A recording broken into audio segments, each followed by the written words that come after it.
Well, we've seen some of the scenes over here, but it's harder, I think, for us to understand how Canadian public opinion sits on this matter.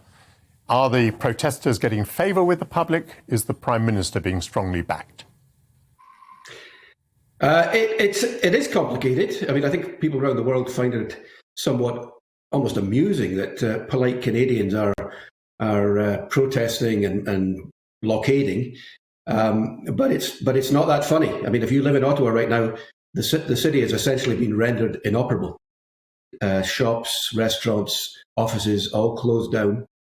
And public opinion is a little bit split in that there is sympathy with the protests. There is great frustration with the way that this federal government has handled things and the way the provinces have handled things, because a lot of the lockdown responsibilities were devolved to provinces. But at the same time, they do not approve of the tactics. I think 2/3 of Canadians in one poll said they opposed the truckers' convoy. I think somewhere around 44% said that they had some sympathies with the cause that they were protesting. What was the particular thing about the COVID restrictions that prompted this protest? Give us an idea of the regulations that apply both federally and at province level. Well, Canada has been more restrictive than the UK. I was back in the UK last week, and I think you're probably about a month ahead of us as far as relaxing things. For example, coming back through into Montreal, I had to get a PCR test to get into the country, and then I had to take another PCR test on landing, the results of which are not in, and during that time I'm meant to be quarantining. And I think that those kind of overly restrictive restrictions have upset a lot of people. And the particular last straw in this case was an imposition on truckers, that they, crossing the border, now for 2 years, truckers coming into Canada from the US did not require to be vaccinated.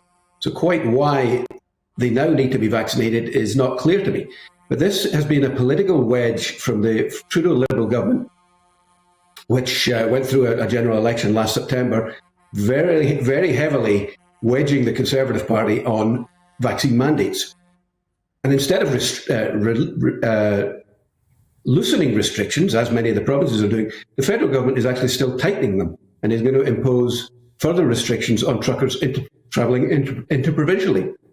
So, I think people have just reached their limit, and which explains why there is such sympathy for the truckers' convoy, even though people do not like the way it's being done, particularly when it starts to impact the flow of goods across the border. I mean, that bridge in Windsor, it's $400 million worth of goods flowing back and forward every day. There are car plants on this side of the border, car plants obviously in the US. Any particular car has components that have crossed that border 9 times.